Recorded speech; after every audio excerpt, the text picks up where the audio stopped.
그럼 왜 일본은 밑도 끝도 없이 미워하느냐? 밉지. 그냥 미워. 나도 태어나면서부터 미워했어. 왜냐하면은 삼국시대부터 외적이 침략을 했어요. 그래갖고 우리나라 곡창지대, 전라도, 경상도, 심지어 충청도까지 곡창지대 쌀 다 훔쳐갔어. 오죽하면 광개토 대왕비에 신라가 하도 외적 때문에, 외구라고 그러죠. 외구 때문에 하도 그러니까 5만 명을 파견을 해줘요. 서로 싸우는 와중에도 외구는 못 봐줬던 거지. 그리고 고려시대 때도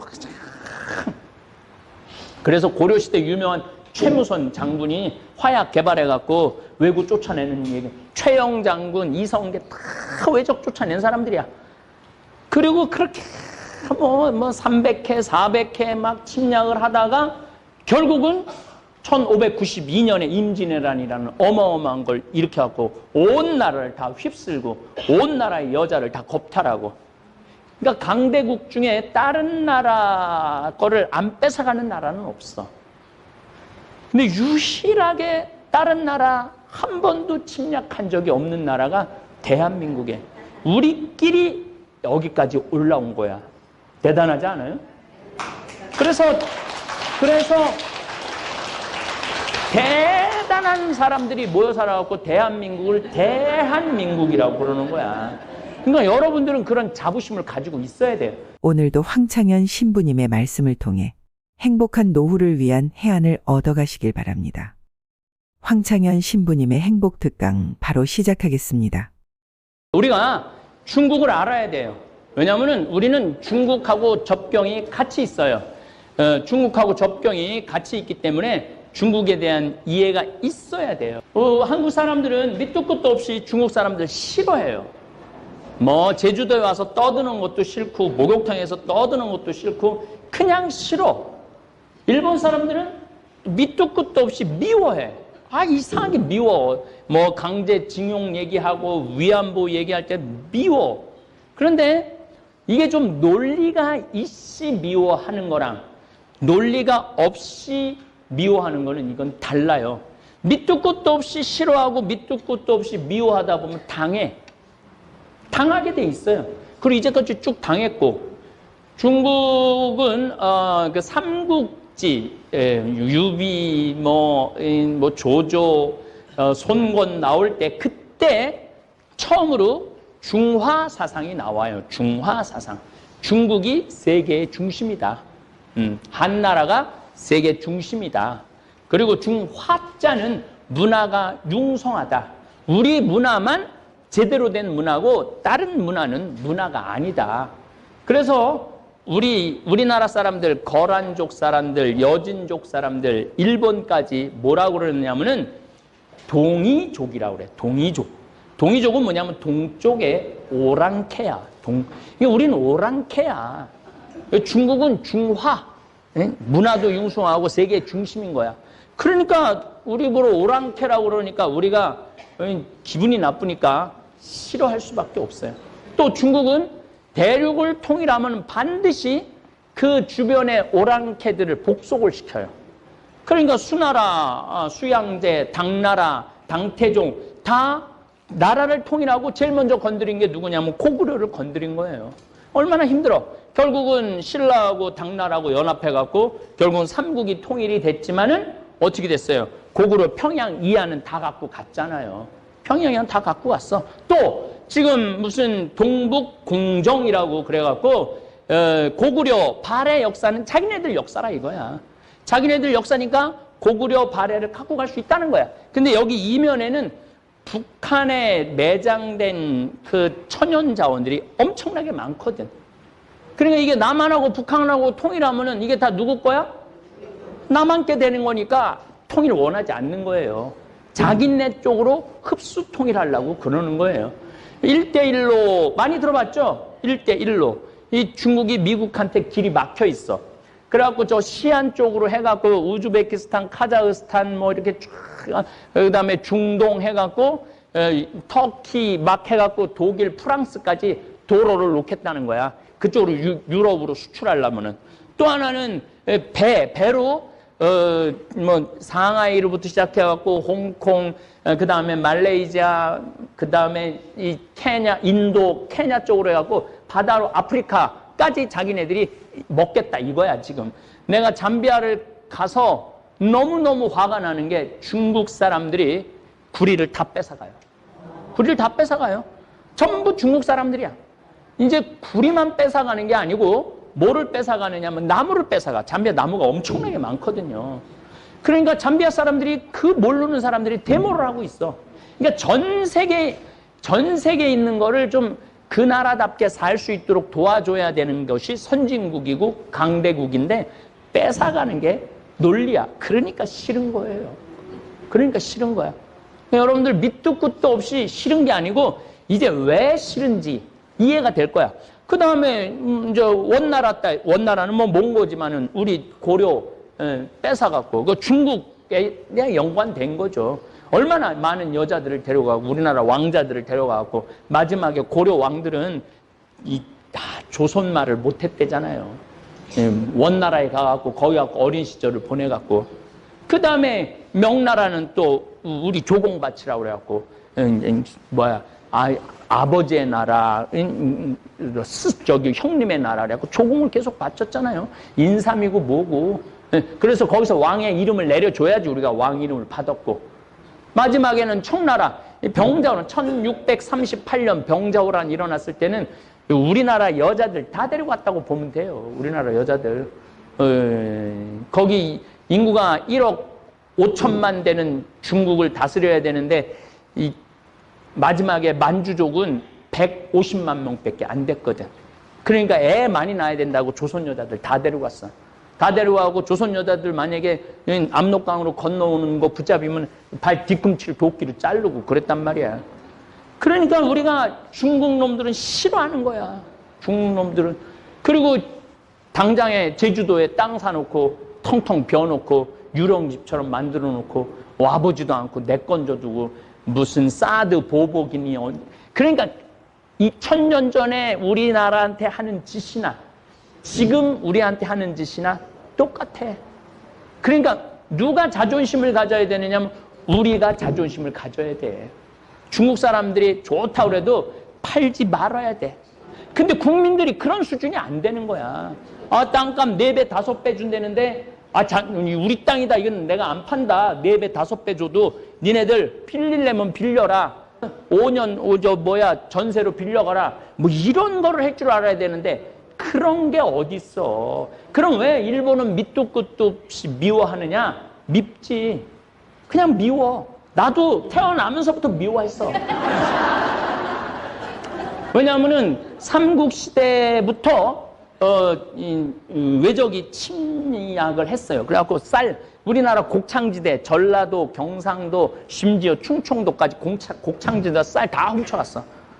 오죽하면 광개토 대왕비에 신라가 하도 외적 때문에, 외부라고 그러죠. 외부 때문에 하도 그러니까 5만 명을 파견을 해줘요. 서로 싸우는 와중에도 왜구는 못 봐줬던 거지. 그리고 고려시대 때도 그래서 고려시대 유명한 최무선 장군이 화약 개발해갖고 왜구 쫓아내는 얘기. 최영 장군, 이성계 다 외적 쫓아낸 사람들이야.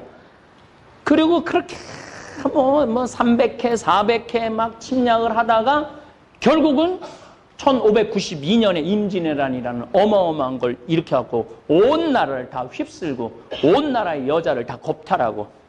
그 임진왜란 일어나기 전에는요 여자한테 상속도 같이 줬어요. 동등하게. 임진왜란 끝나고 나면은 여자가 태어나면 윗목에 밀어놨어. 이거 어디서 또 당할지 모르니까. 참 조선의 남자들은 여자들한테 얼굴 들고 다닐 자격이 없어. 여자를 지키지 못했으니까. 그때부터 여자를 경시하는, 임진왜란 이후부터 그런 일이 벌어진 거예요. 아니 참 외놈들이 다 겁탈하고 또 명나라에서 이효성이 5만 명 파견했는데 젊은 애들 보냈는데 거기서 한 5년을 조선에 머물면서 다 여자들 겁탈하고 어떻게 할 수가 없는 상황이었어요. 그러니까 미운 거지. 또 결국은 1910년에 이 청일전쟁, 러일전쟁, 사실 청일전쟁, 러일전쟁도 우리가 청나라 편에서 청일전쟁이고 러시아 편에서 러일전쟁이죠. 예, 우리나라 놓고 싸운 전쟁이에요. 거기서 다 이기고 난 다음에 우리나라 결국은 식민지로 합병을 하고 36년 동안 200만 명이나 되는 젊은이들을 징용으로 끌고 가고 위안부 20만 명의 위안부인데 10만 명이 우리나라 사람이었어요. 그것도 11살에서부터 끌고 가갖고 결국은 마지막까지 사과 한 번 안 하고 지금 죽어갈 때까지 기다리고 있는 거야. 몇 명 안 남았다고 그러잖아요. 뭐 지금 열 몇 분밖에 안 남았잖아요. 그럼 끝난다 이거야. 그러니 믿겠어 안 믿겠어? 근데 그냥 이런 논리적인 근거가 없이 나는 무조건 일본 놈들은 미워. 난 중국 놈들은 무조건 싫어. 왜 싫은지 이유를 알아야만이 대처를 하지. 왜 미운지 알아야만이 그 미움을 내 미움이 경쟁으로 바뀌어야 되는 거예요. 그래서 우리는 중국과 일본을 알아야 되는 거예요.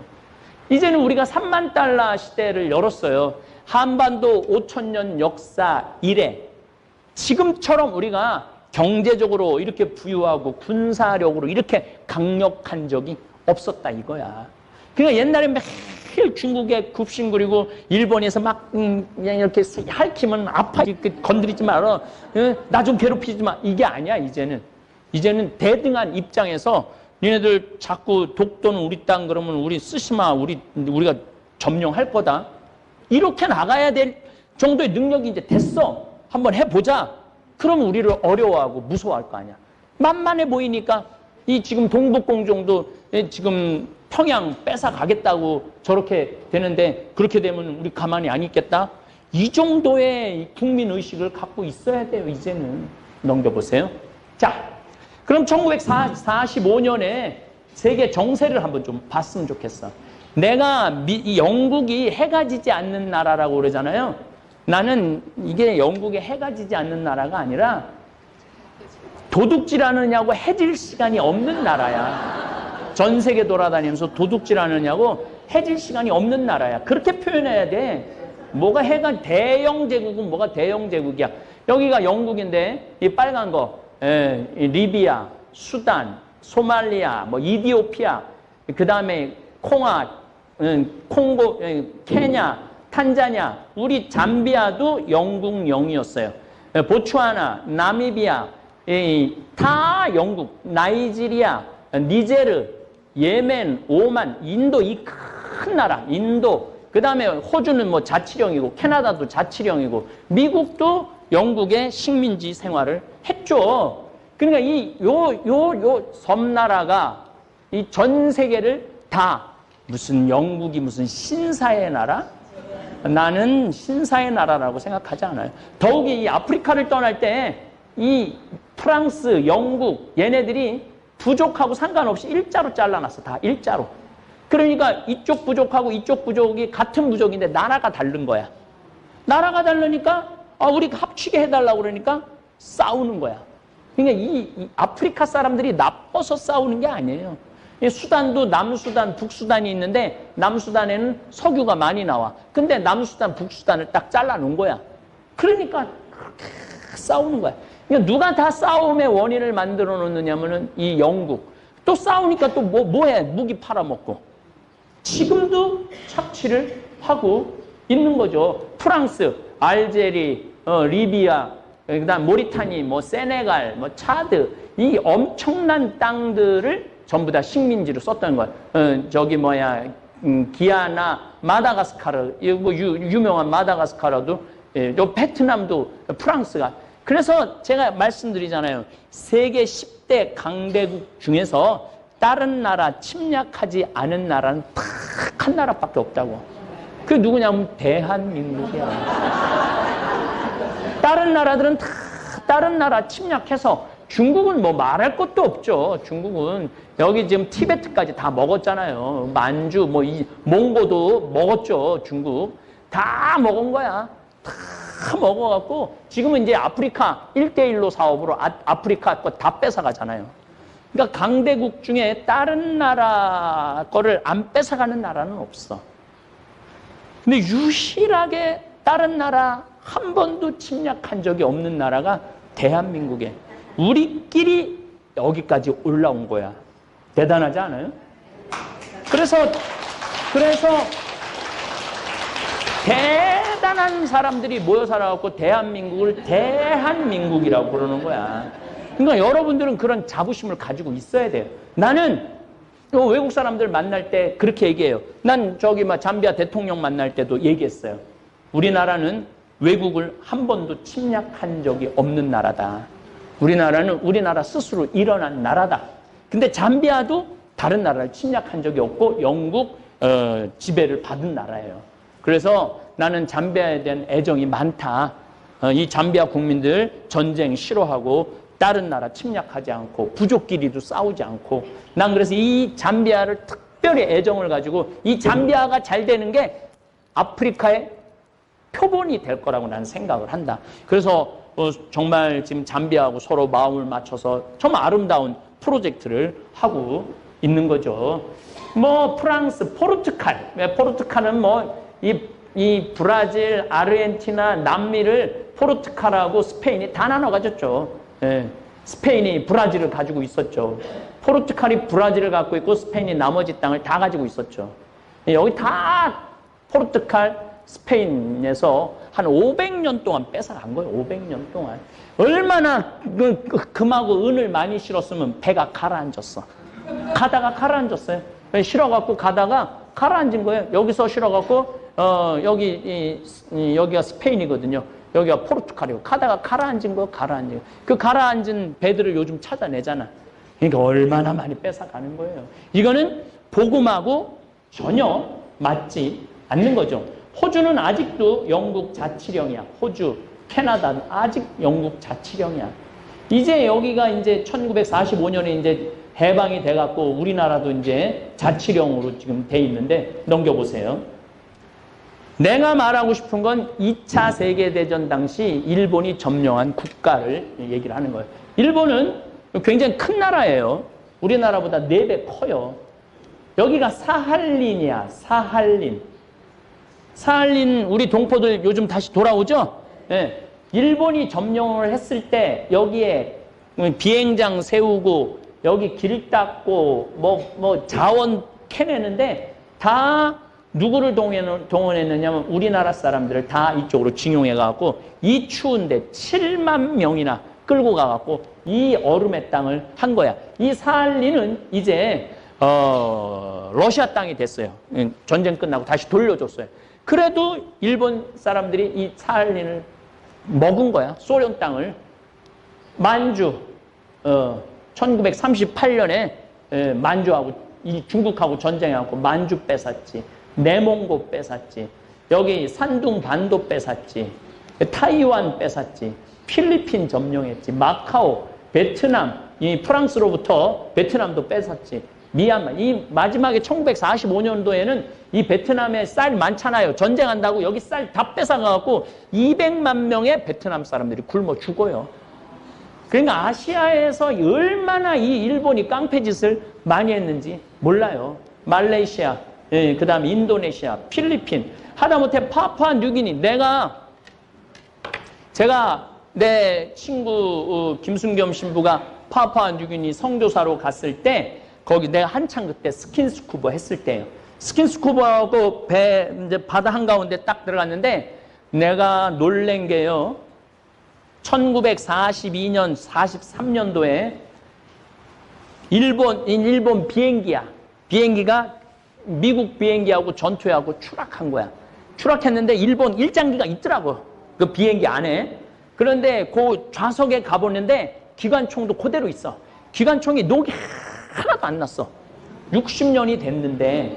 그럼 내가 거기 앉아서 그 기관총대를 잡고 총신을 잡고 이런 생각이 들더라고요.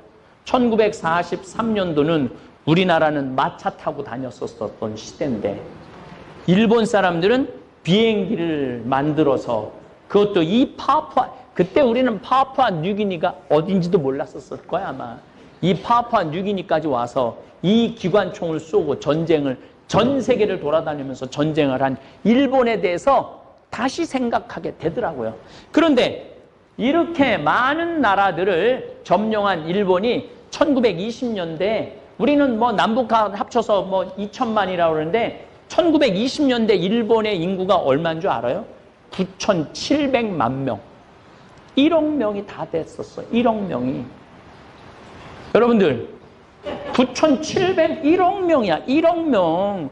1920년도에 1억 명.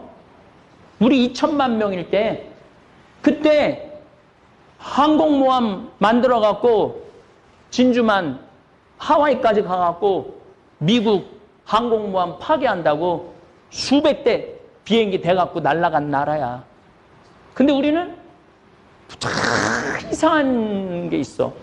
개뿔 있는 것도 없으면서 그러니까 이게 우리의 시야를 흐리게 하는 거예요. 중국 사람들은 결코 만만하게 볼 사람들 아니에요.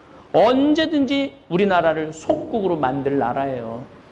아니 사드 딱 하니까 롯데 멀쩡하게 장사하는 롯데 쇼핑 막는 거 봐.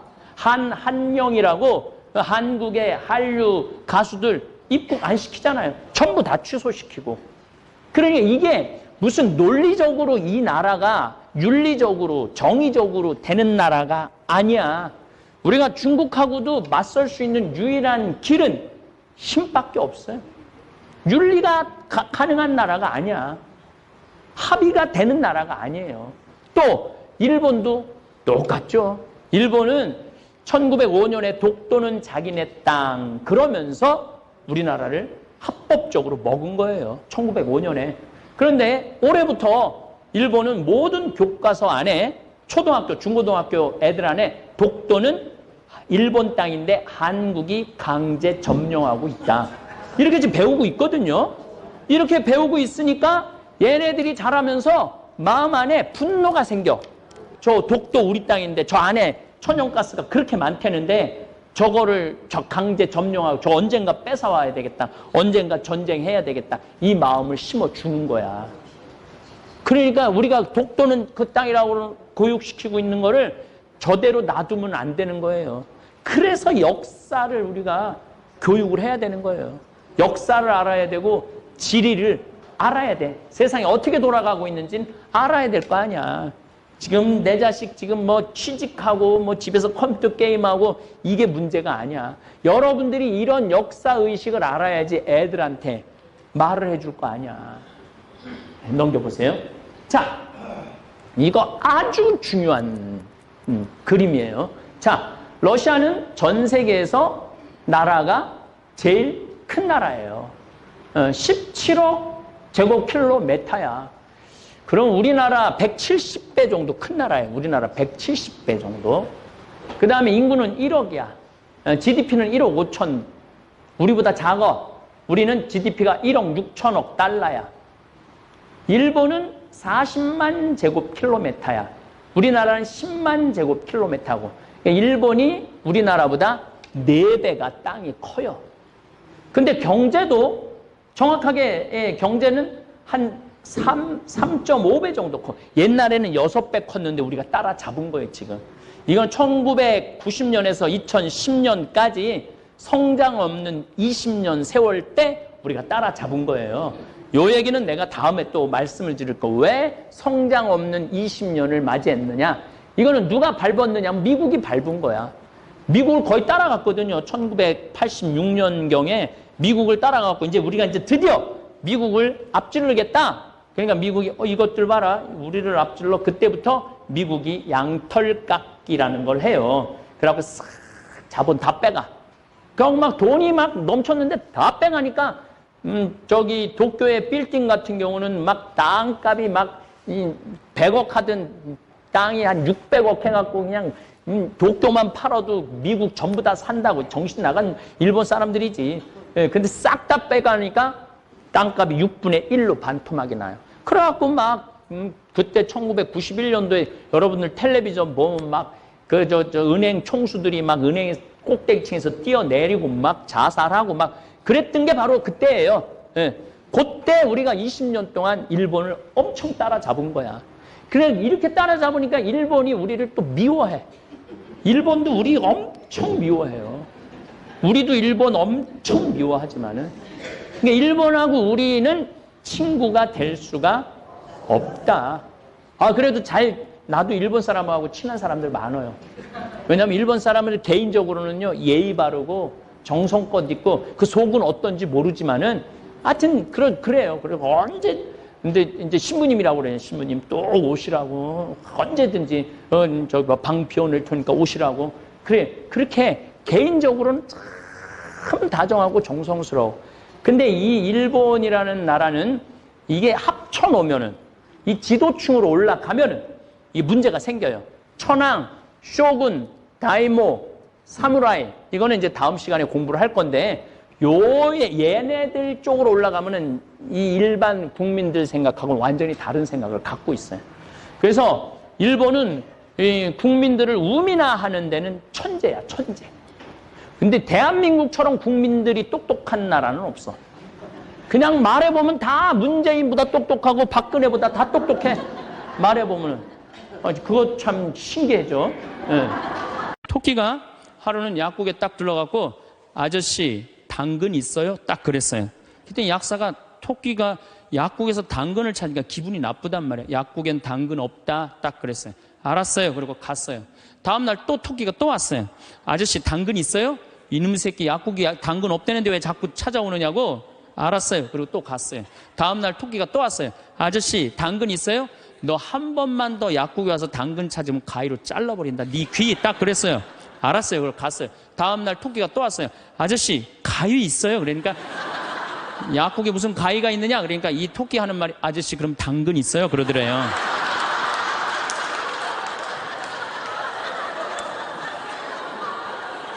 이게 토끼의 집념이라는 거, 집념. 내가 유머를 한두 개는 좀 알아갖고 유머를 하는 건 상당히 여유로운 거예요. 또 하나 재미난 얘기 해드릴게요. 이 숫자 2.5가 3한테 정말로 깍듯이 인사를 하는 거예요. 형님, 안녕하셨습니까? 3이 너무 기분 좋은 거예요. 겨우 0.5밖에 차이가 안 나는데도 깍듯이 인사를 하니까, 그냥 늘 그렇게 깍듯이 하는데 어느 날 갑자기 2.5가 딱 오더니, 야, 3 일로 와봐. 딱 그러는 거예요. 깜짝 놀란 이놈이 미쳤나? 너 미쳤냐? 그러니까, 왜? 나 지금 점 빼고 왔는데 너 왜 그러냐? 딱 그러더래요.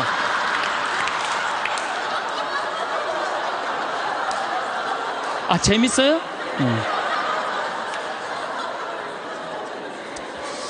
이탈리아 사람은 하루에 19분을 웃는데요. 독일 사람은 7분을 웃고 한국 사람은 하루에 1분 웃는다는 거예요. 1분 웃는.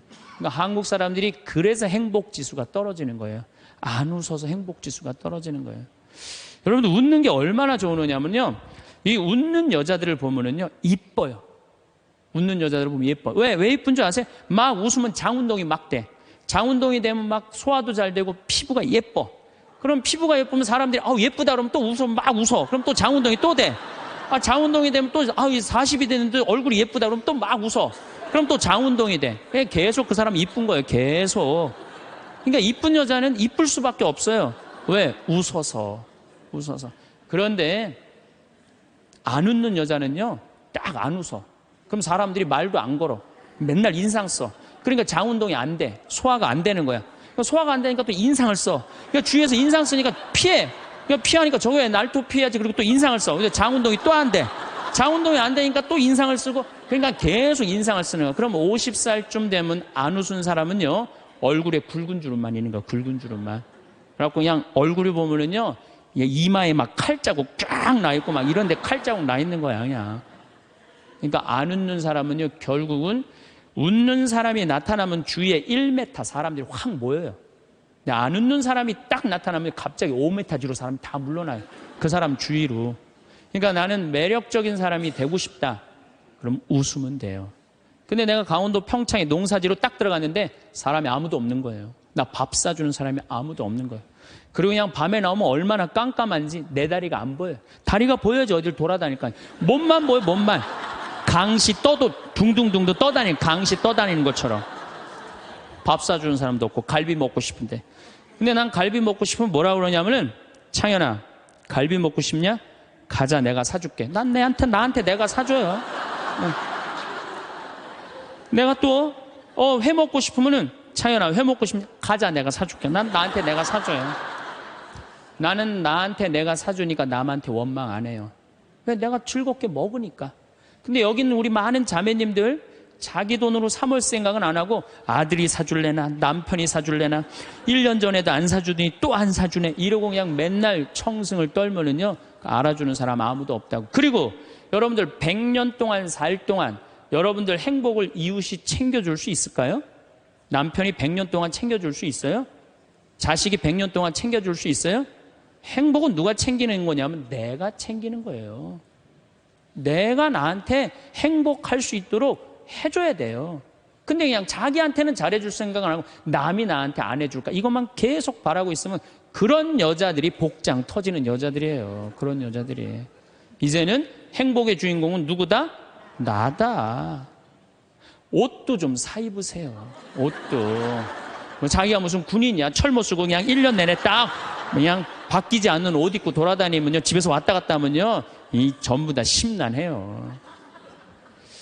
작년 영명축일에 우리 어머니가 너무 이쁜 옷을 입고 왔어요. 평창으로. 그래서 내가 어머니한테 물어봤어요. 어머니 아들이 사줬냐 딸이 사줬냐 그랬더니 어머니 하시는 말씀이 사주긴 누가 사주느냐고 방송 보니까 신부님이 늙어서 옷 사 입고 싶으면 지 돈으로 사 입으라 그래서 내 돈으로 사 입었다는 거야. 내 돈으로. 근데 이 노인네가 150만 원짜리 사 입고 온 거예요. 근데 내가 잘했다고 그랬어요. 왜? 우리 어머니 아버지 자식 내 뒤도 안 돌아보고 키웠어요. 그러면 그 정도 보상받을 자격 충분해요. 난 그거보다 훨씬 더한 것도 받을 수 있다고 생각해요. 자식 위해서 재산 물려준다고 한 푼도 안 쓰고 거지같이 살기를 원하지 않아요. 그런 자식은 없을 거예요. 여러분들도 다 누구 위해서? 여러분 위해서 쓰세요. 그리고 대신 건강하게 사세요. 여행도 다니세요. 여러분들 참 우리나라 행복한 나라예요. 우리나라처럼 살기 좋은 나라가 없어요. 우리가 6.25 전쟁 끝났을 때 우리나라가 어느 정도로 살았느냐면 세계 가난하기로 세계 6위였어요.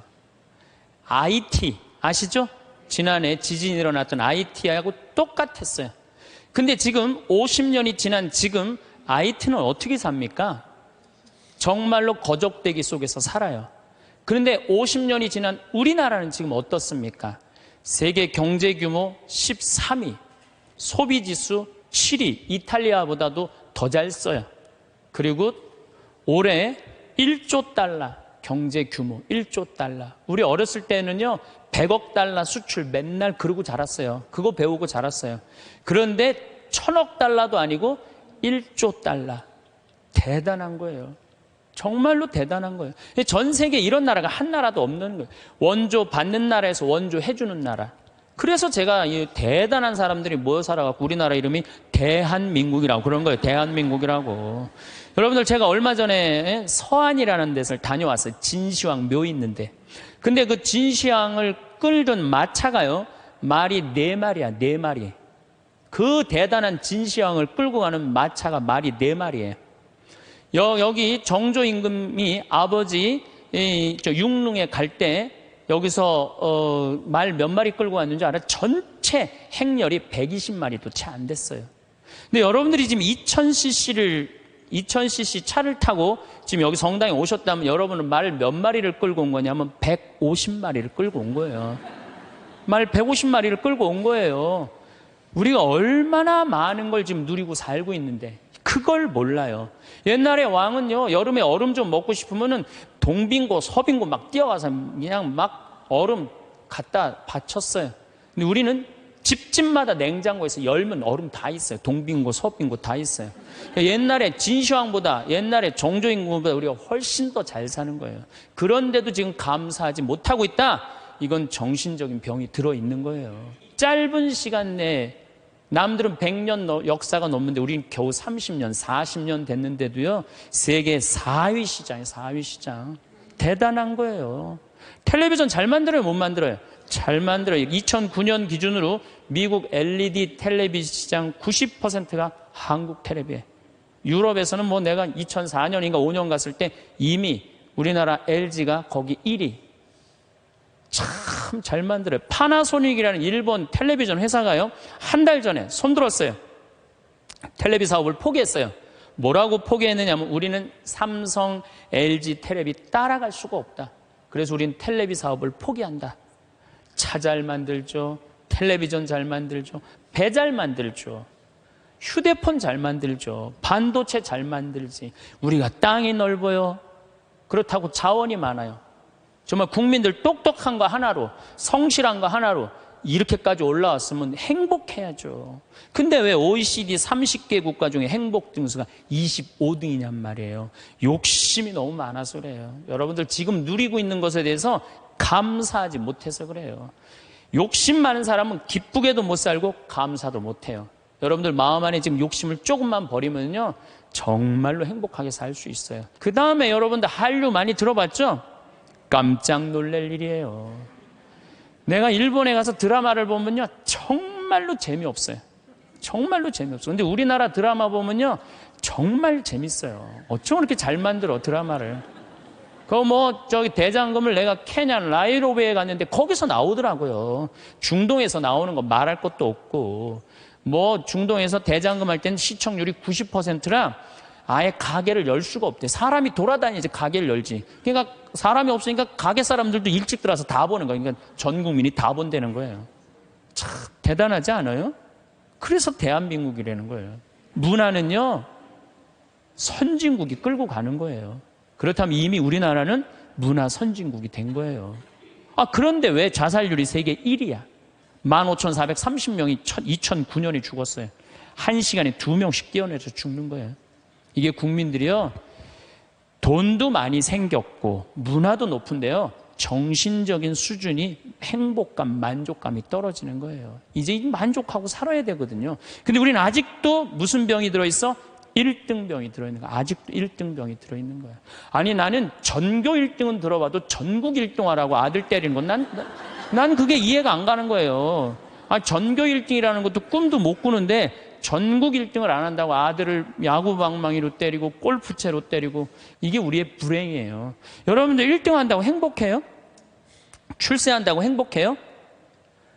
여러분들 요즘 텔레비전 보면요, 다 감옥 가는 사람들이요, 출세하고 돈 많고 1등 하는 사람 다 감옥 가요. 그렇지 않아요? 여러분들은 감옥 가고 싶어도 보내주지도 않아요. 여러분 감옥 가고 싶어 보내주지도 않아. 출세한 사람들이 고통을 겪는 거예요. 제일 행복한 사람은요, 1 더하기는 2다. 하루하루를 성실하게 사는 사람, 나쁜 짓 안 하고 도둑질 안 하고 사기 안 치고 그리고 성실하게 사는 사람이 매일 일 끝나고 성당에 와서 평일 미사하고 저녁에 갖고 성서 읽고 그리고 주무시는 분들이 제일 행복한 분들이에요. 5,000년 역사상 지금처럼 대한민국이 국부가 정말로 탄탄한 적은 없었어요. 요즘 제가 너무너무 대한민국에 대해서 전 자랑스러워요. 강의 외국을 나가면서 또 여기저기 여행 다니면서 환경 문제 때문에 좀 다니면서 내 나라가 너무너무 나는 우리 수원교구의 그 수원교구 대리구장 신부님이라고 있어요. 최재용 신부님이 정말 기가 막힌 말씀을 하시더라고요. 어떤 말씀을 하시냐면은 우리 이제 신부들이 이제 서품식 때 신부들이 한 30명 나오니까 서품 시간이 2시간, 3시간 길어지니까 신부들이 짜증을 부리니까 신부님이 이런 말씀을 하시더라고요. 나는 말이야, 이 고속도로에 차가 막혀 있으면 가슴이 너무 터질 듯한 기쁘대요. 터질 듯하게. 무슨 소리냐 그랬더니 자기 어렸을 땐 차 구경하기 하루에 한 대도 구경 못 했다는 거예요. 한 대도 구경 못 했는데 지금은 그 차가 너무 많아갖고 이게 그냥 꽉 차 있으면요, 내 나라가 이렇게 잘 살게 됐구나. 터질 듯 하다는 거예요. 그러면서 신부님 말씀이 서품식 옛날에 신부 하나 둘 나오는데 지금 30명씩 나오는데 그 줄 서서 가는 거 보면 가슴이 터질 듯 하다는 거예요. 그 터질 듯한 거랑 우리나라 자동차 터질 듯한 거랑 똑같다는 거예요.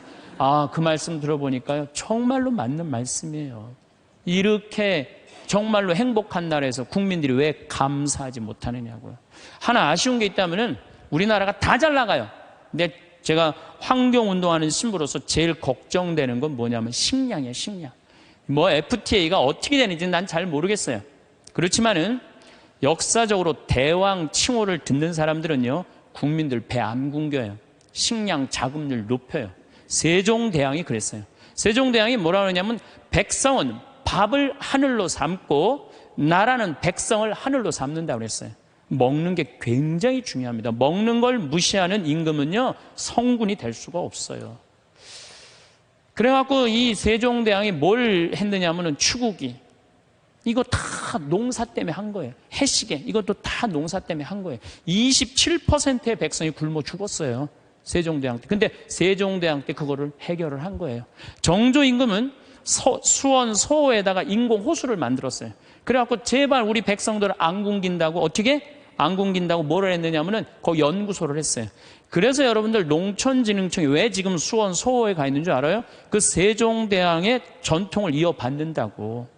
근데 지금 우리나라가 식량 자급률이 27%밖에 안 돼요. 그런데 이번에 FTA를 통해서 더 포기하겠다는 거예요. 우리가 쌓아놓은 거 하루아침에 무너지는 건 식량이에요, 식량.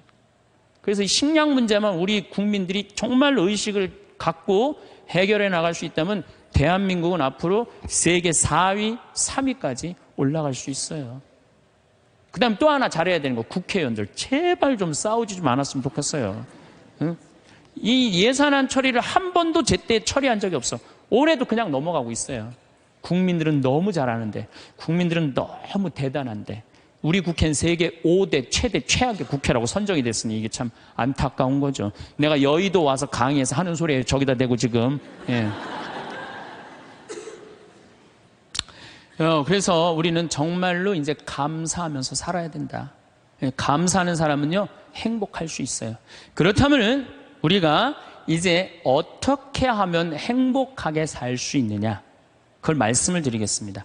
우리가 성모님한테 은총이 가득하신 마리아여, 그러죠? 여러분, 은총이 가득한 게 뭐죠?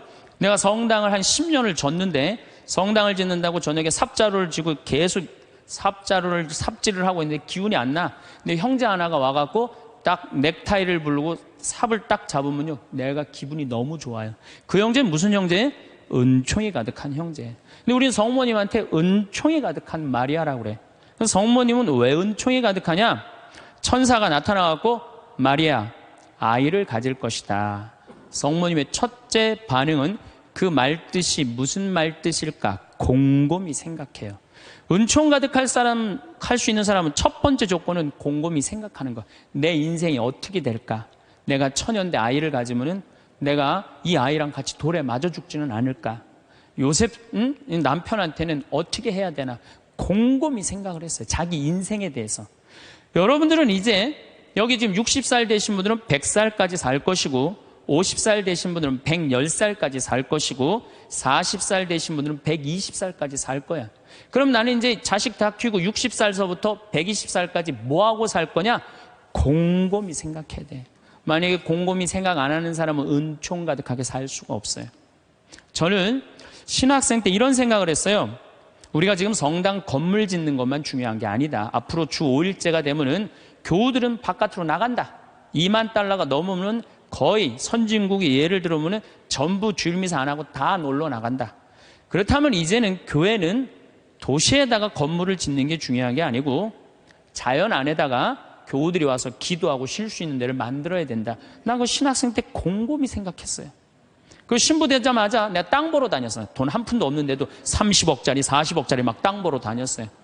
근데 마침 교구에서 땅이 있고 선배 우리 김창린 신부님이 도와주셔서 내가 32살 때부터 필리포 생태마을을 꾸미기 시작했어요. 이제는 거의 완성 단계에 왔어요. 내 사제생활 20년 동안을 거의 그걸 다 한 거예요. 그랬더니 우리 주교님께서 황 신부 그 평창도 중요하지만 여주의 땅이 15만 평이 있으니 그걸 개발해봐라. 그래서 내가 지금 그거 개발 전담 신부예요. 그런데 평창은 15,000평인데 여주는 15만 평에. 내가 이제 그거를 이제 꾸밀려고 그러면은 내가 또 한 20년은 또 그냥 흘러가겠어요. 너무너무 바쁘게. 나는 20년 동안 할 일이 있어요.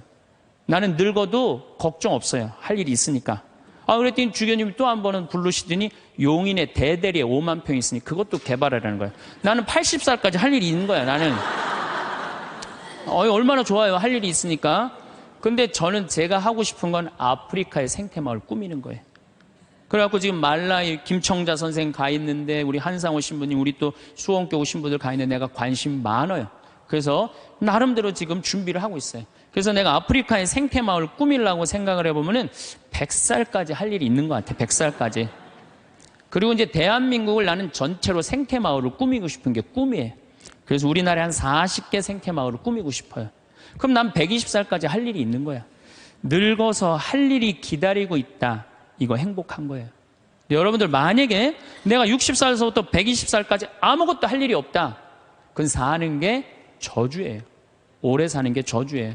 여러분들 오늘 이후에 계획을 한번 짜보세요. 나는 60살에 뭘 할 거고 70살에 뭘 할 거고 80살에 뭘 할 거고 90살에 뭘 할 거고 100살에 뭐 할 거다.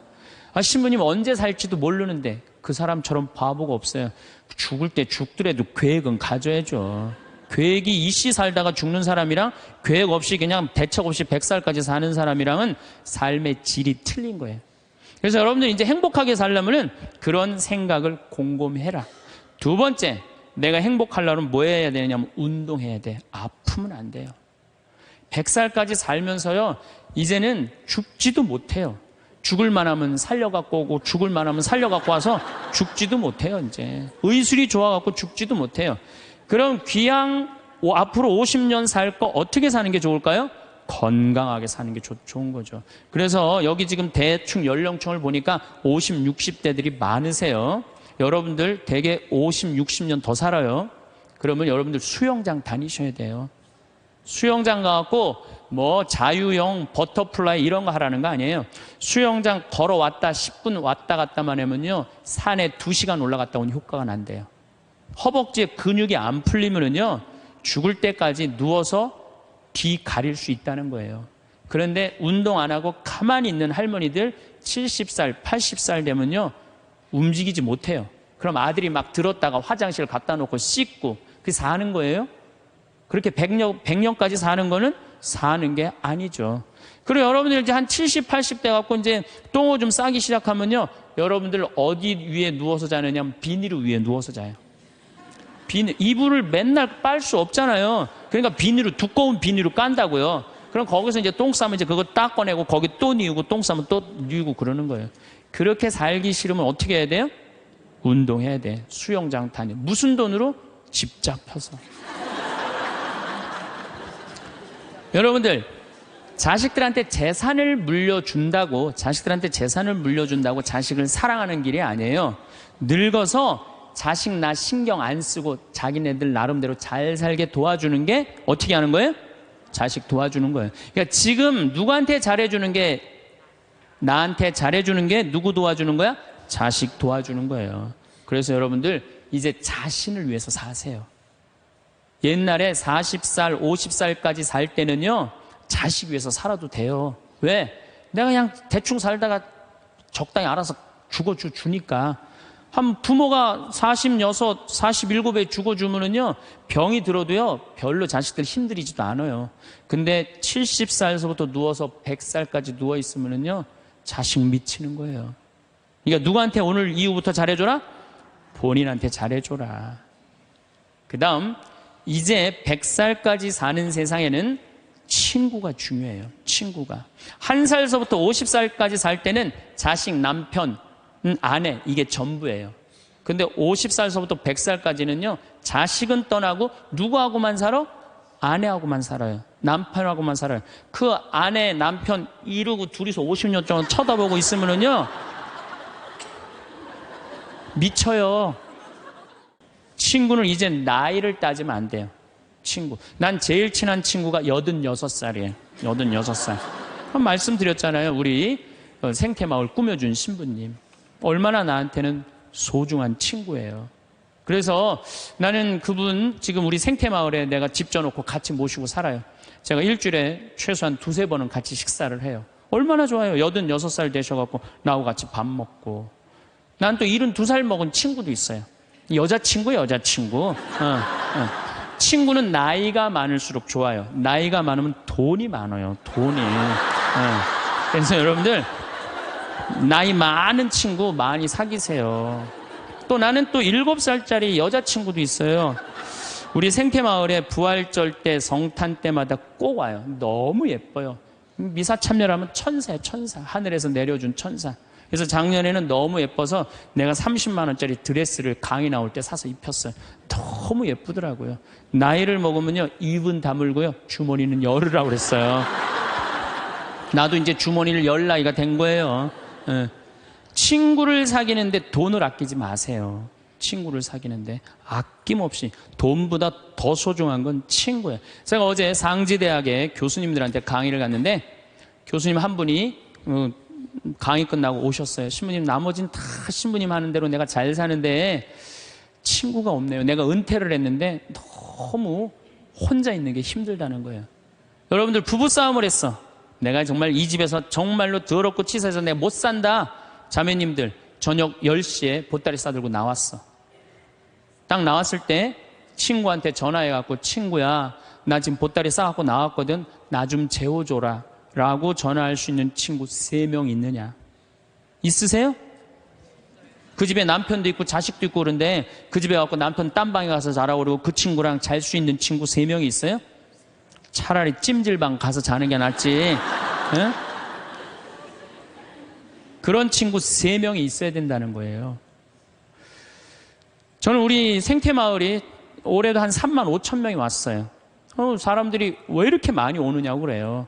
또 주교님들도 그렇게 물어보세요. 이렇게 운영이 잘 되느냐고, 다른 교구 주교님들이. 저는 친구 때문에 그래요. 저는 우리 수원교구 신부가 400명이에요. 그럼 내가 농약 안 친 배추를 해갖고 제일 먼저 김장을 담아갖고 누구한테 보내주느냐? 우리 신부들한테 다 보내줘요. 왜? 신부한테는 신부가 최고 아니에요. 다 보내줘요. 그럼 농약 안 친 배추로 내가 선물로 하는 거예요. 또 청국장 가루, 이거 참 좋거든요. 사나이가 갑바가 있어야지 맞아요. 그리고 내가 하나씩 한 통씩 다 보내줘요.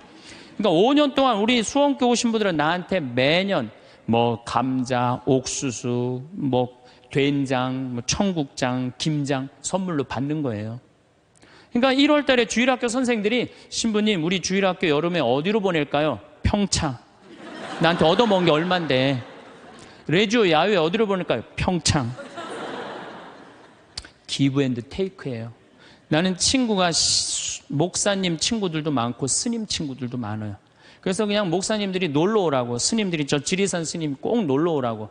근데 시간이 너무 없는 거야. 나 그 친구들 다 만나러 다니려면 200살 살아도 모자라 지금.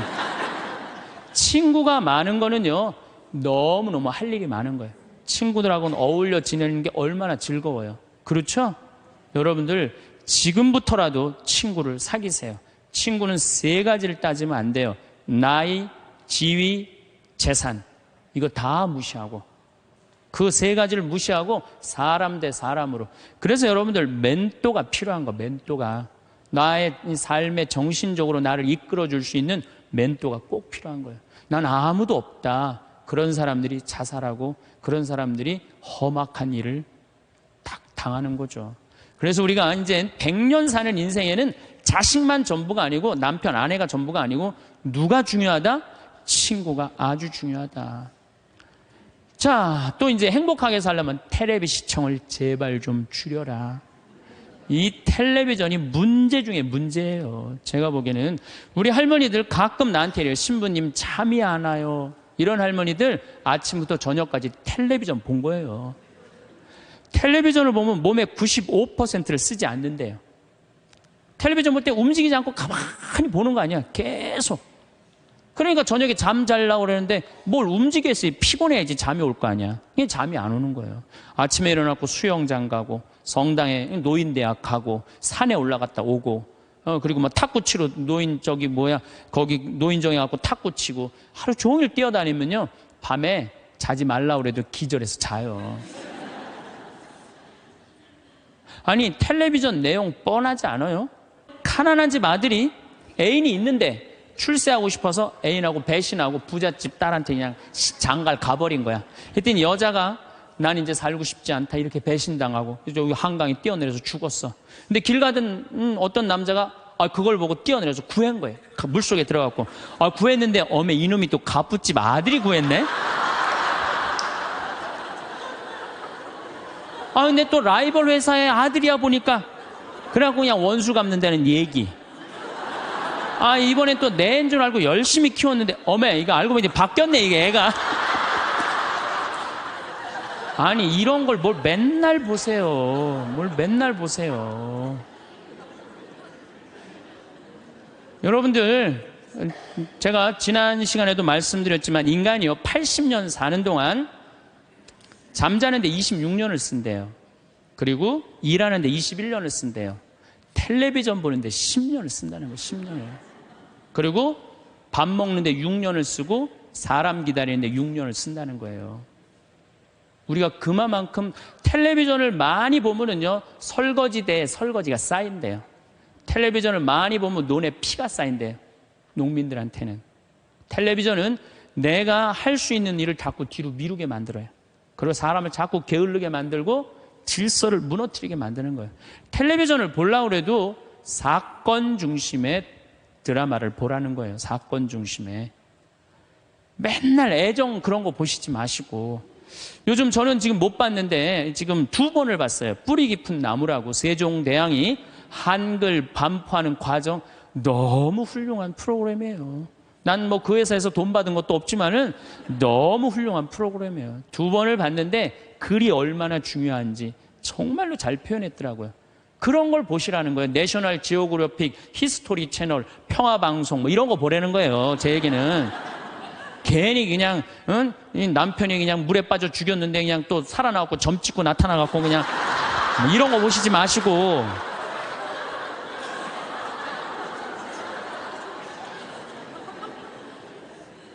그래서 우리가 텔레비전이 굉장히 유익한 거예요. 근데 그걸 활용할 줄 몰라요. 아침부터 무작정 보는 거예요. 무작정. 네. 그래서 텔레비전을 많이 보면 치매에 걸릴 확률이 굉장히 높다는 거예요. 움직이지 않으니까. 움직이지 않으니까. 그래서 여러분들, 저한테 많은 분들이 신부님 그렇게 바쁜데 언제 책을 3권이나 쓰시느냐고. 텔레비전만 안 보면 돼요. 텔레비전을 안 보고 4시간 하루에 투자하면은요, 1년만 책상에 앉아있으면 책 한 권 나와요. 그 시간 텔레비전 보는 시간인데 그것만 안 보면 책이 한 권 나오는 거예요. 그래서 여러분들도 앞으로 50년 동안 어떻게 텔레비전만 보고 살겠어요. 그래서 이제 100년 사는 인생에 행복하고 싶으면 공부해야 돼.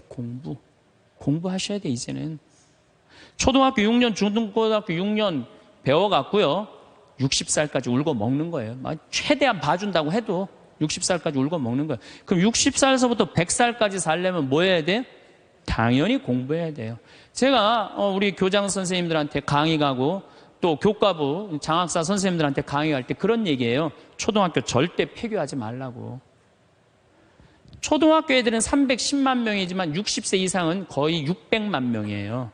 그러니까 초등학교 1학년서 1반부터 3반까지는 8살 다니게 하고 60살서부터 65살까지 가방 들고 학교 가게 하는 거예요. 의무적으로 누구나 다.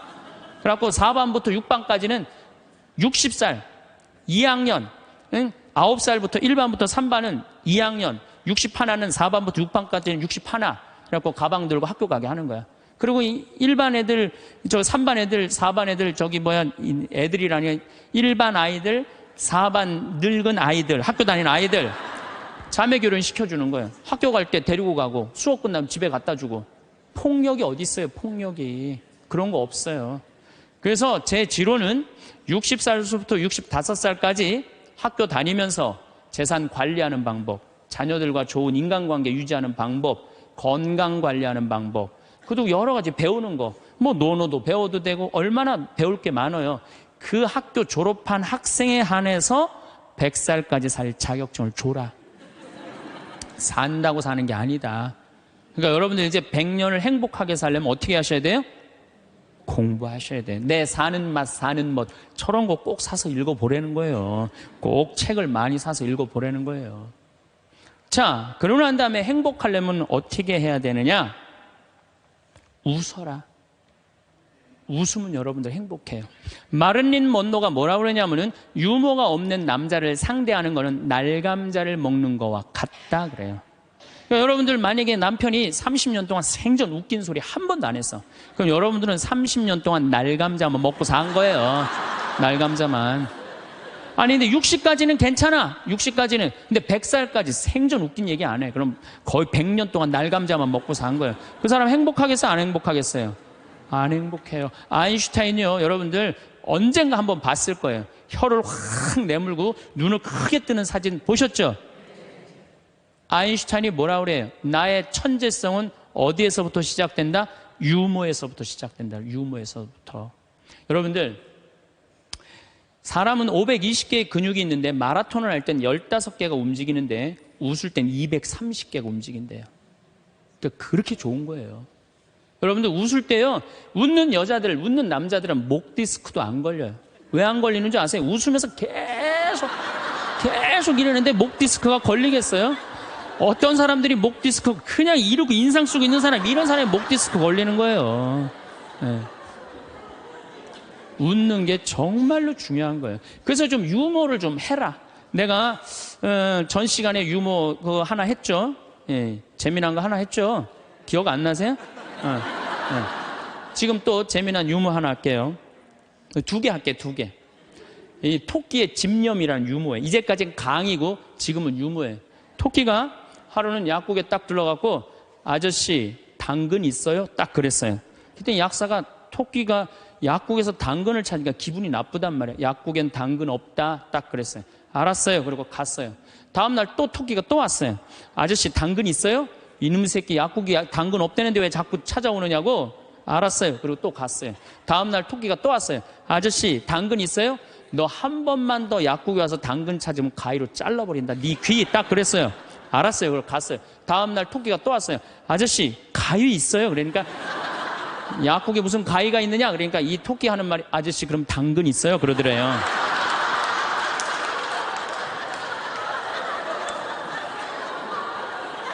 이게 토끼의 집념이라는 거, 집념. 내가 유머를 한두 개는 좀 알아갖고 유머를 하는 건 상당히 여유로운 거예요. 또 하나 재미난 얘기 해드릴게요. 이 숫자 2.5가 3한테 정말로 깍듯이 인사를 하는 거예요. 형님 안녕하셨습니까?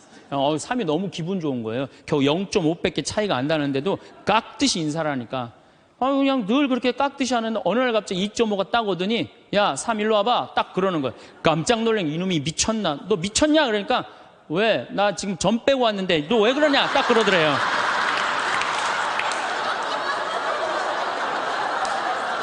아 재밌어요?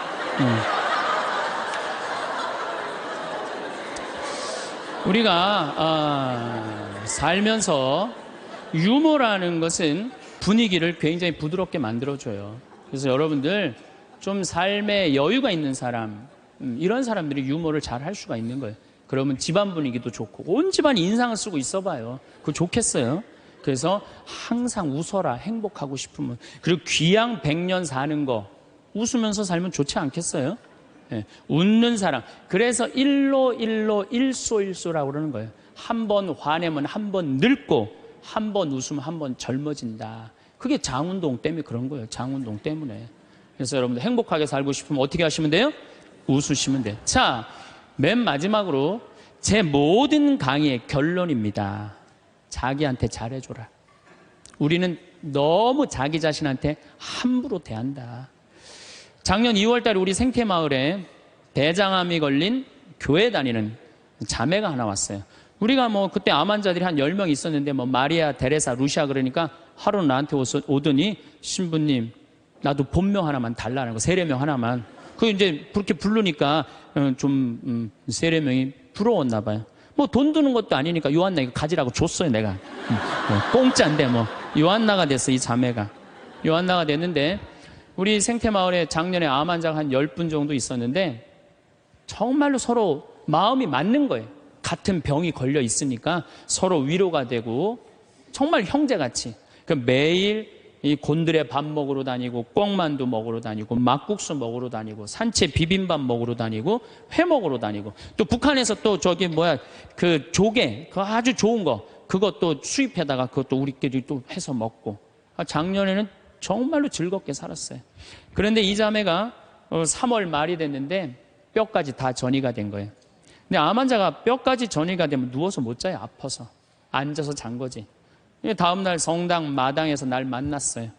날 또 꼭 끌어안더니 신부님 나 아무래도 죽을 것 같아요. 그런데 내가 여기 와갖고 3개월 동안 살면서 사는 게 이렇게 즐거운 건지 처음 알았대요.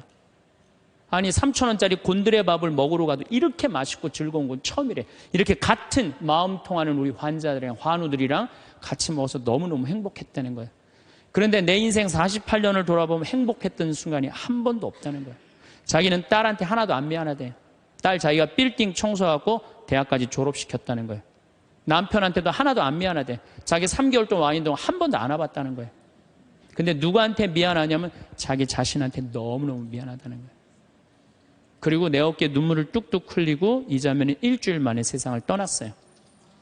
자, 여러분들은 지금 여기 지금 50, 60까지 사신 여러분들 열심히 살지 않으셨어요? 지금까지? 그렇지 않아요? 그리고 또 이 우중충한 날 강의 듣겠다고 여기 오신 여러분들은 무조건 열심히 사신 분들이에요. 그럼 여러분들은 지금 누구한테 제일 잘해줘야 되느냐면은 본인한테 제일 잘해줘야 돼요. 나는 본당 신부 10년 할 동안 교우들이 정말로 잘해줬어요. 뭐 애 생기면 애 생겼다고 밥 사주고, 애 낳으면 애 낳았다고 밥 사주고, 뭐 그냥 정말로 그냥 건수가 얼마나 많은지 몰라요. 근데 내가 강원도 평창에 농사지로 딱 들어갔는데 사람이 아무도 없는 거예요. 나 밥 사주는 사람이 아무도 없는 거예요. 그리고 그냥 밤에 나오면 얼마나 깜깜한지 내 다리가 안 보여요. 다리가 보여야지 어딜 돌아다니까. 몸만 보여, 몸만. 강시 떠도 둥둥둥도 떠다니는, 강시 떠다니는 것처럼. 밥 사주는 사람도 없고 갈비 먹고 싶은데. 근데 난 갈비 먹고 싶으면 뭐라 그러냐면은, 창현아 갈비 먹고 싶냐? 가자, 내가 사줄게. 난 나한테 내가 사줘요. 내가 또 회 먹고 싶으면은, 창현아 회 먹고 싶냐? 가자, 내가 사줄게. 난 나한테 내가 사줘요. 나는 나한테 내가 사주니까 남한테 원망 안 해요. 왜? 내가 즐겁게 먹으니까. 근데 여기 있는 우리 많은 자매님들 자기 돈으로 사 먹을 생각은 안 하고 아들이 사줄래나 남편이 사줄래나 1년 전에도 안 사주더니 또 안 사주네 이러고 그냥 맨날 청승을 떨면은요, 알아주는 사람 아무도 없다고. 그리고 여러분들 100년 동안 살 동안 여러분들 행복을 이웃이 챙겨줄 수 있을까요? 남편이 100년 동안 챙겨줄 수 있어요? 자식이 100년 동안 챙겨줄 수 있어요? 행복은 누가 챙기는 거냐면 내가 챙기는 거예요. 내가 나한테 행복할 수 있도록 해줘야 돼요. 근데 그냥 자기한테는 잘해줄 생각을 안 하고 남이 나한테 안 해줄까 이것만 계속 바라고 있으면 그런 여자들이 복장 터지는 여자들이에요. 그런 여자들이. 이제는 행복의 주인공은 누구다? 나다. 옷도 좀 사 입으세요. 옷도. 뭐 자기가 무슨 군인이야. 철모 쓰고 그냥 1년 내내 딱 그냥 바뀌지 않는 옷 입고 돌아다니면요, 집에서 왔다 갔다 하면요, 이 전부 다 심란해요. 저는 지난 여름에 40일 동안 미국 LA 쪽에 순회 강연 가기 전에 서울 모본당에 강의를 갔는데 강사를 많이 줬어요. 근데 마침 또 그냥 양복이 좀 안 맞아요. 살이 좀 쭉 한 10kg가 빠져갖고. 그래갖고 양복을 좀 사 입어야 되겠다. 그래서 문정 아울렛에 가갖고 내가 양복 사 입고 갔어요. 참 우리나라 옷도 잘 만들어요. 내가 50만 원어치를 옷을 샀는데 양복 2벌, 바지 2개, 50만 원인데 그렇게 사 입고 갔어요. 그럼 미국 이제 강의를 갔더니 교우들이 그러는 거예요. 어우, 신부님 양복 너무너무 멋있다는 거, 메이커냐는 거예요. 아니라고, 나 이거 내 돈으로 내가 아울렛 가서 내가 사 입고 왔다고. 내가 사 입어야죠. 옷도 마음에 드는 거예요. 여러분들도 10만 원짜리 들었다가 너무 비싸다 그러고 만 원짜리 죽지 마세요. 작년 영명축일에 우리 어머니가 너무 이쁜 옷을 입고 왔어요. 평창으로. 그래서 내가 어머니한테 물어봤어요. 어머니 아들이 사줬냐 딸이 사줬냐 그랬더니 어머니 하시는 말씀이, 사주긴 누가 사주느냐고, 방송 보니까 신부님이 늙어서 옷 사 입고 싶으면 지 돈으로 사 입으라 그래서 내 돈으로 사 입었다는 거야. 내 돈으로. 근데 이 노인네가 150만 원짜리 사 입고 온 거예요. 근데 내가 잘했다고 그랬어요. 왜? 우리 어머니 아버지 자식 내 뒤도 안 돌아보고 키웠어요. 그러면 그 정도 보상받을 자격 충분해요. 난 그거보다 훨씬 더한 것도 받을 수 있다고 생각해요. 자식 위해서 재산 물려준다고 한 푼도 안 쓰고 거지같이 살기를 원하지 않아요. 그런 자식은 없을 거예요. 여러분들도 다 누구 위해서? 여러분 위해서 쓰세요. 그리고 대신 건강하게 사세요. 여행도 다니세요. 우리 어머니 77, 아버지 79 때 내가 그랬어요. 어머니 아들이 신부인데 예루살렘은 갔다 와야 되지 않느냐. 아버지 아들이 신부인데 베드로 성전은 갔다 와봐야 되지 않느냐. 같이 갔다 오자. 그랬더니 어머니가 우리 외삼촌이 아주 부자였는데 미국에 작은 외삼촌 만나러 갔다가 거기서 돌아가셨어요. 뭐 객사하신 거죠. 그랬더니 어머니 하시는 말씀, 우리 집은 멀리 가면 객사는 전력이 있어서 안 간다는 거예요.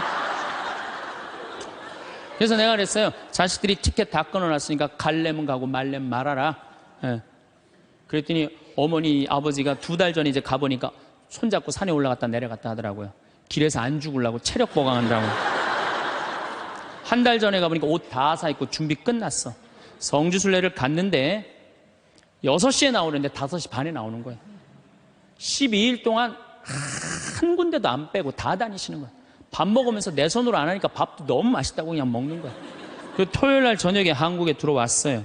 저녁 가족끼리 식사를 하고 저녁에 이제 헤어지고 다음날 아침에 성지순례 간 사람들 전화를 하는데 다 비몽사몽이야. 집에 전화했는데 전화를 안 받는 거예요. 핸드폰도 안 받으시고. 난 두 분이 너무 힘들어서 돌아가셨는 줄 알았어요. 근데 2시에 통화가 됐어요. 아버지 왜 전화를 안 받느냐고. 그러니까 아버지가 자식들 전부 다 약수물 떠다 대주시거든요. 그거 이제 10일 동안 집을 비웠으니까 그 성지순례 끝나고 아침에 일어나고 약수도로 간 거예요. 어머니는 어디 가니까 파마로 간 거예요. 파마로. 나이 80대도 여행 다니는데 아무 문제 없어요. 여러분들 집 잡혀서 다니세요. 네. 제가 언젠가 행복 강의 때도 말씀드렸지만 요한 바울 2세 교황님이 돌아가시면서 뭐라고 그랬냐면은 나는 행복합니다. 여러분들도 행복하십시오. 그리고 돌아가셨어요. 이분이 1920년에 태어나셔서 2005년에 돌아가셨어요. 근데 이분이 안 행복할 게 뭐 있어요? 얼굴 잘생겼지, 키 크지, 노래 잘하지, 언어는 11개 언어를 자유자재로 했어요. 그리고 오상 받으신 비오 신부님이 뭐라고 그랬냐면 저분은 교황 될 분이라고. 신부 되자마자 주교되고, 주교되자마자 추기경 되고, 추기경 되자마자 교황 됐어요. 1981년에 교황이 돼서 2005년까지 24년 동안 교황 자리에 있었어요. 근데 이분 그렇게 청승 떨면서 안 살았어요. 하고 싶은 대로 하고 살았어요. 얼마나 하고 싶은 대로 하고 살았느냐면은 시성식을 2000년 동안 교황청에서만 했거든요. 근데 이분은 뭐라고 그랬냐면 나는 나가서 한다.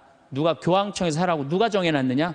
그래갖고 84년에 한국에 오셔서 시성식 하신 거예요. 파격적이시죠.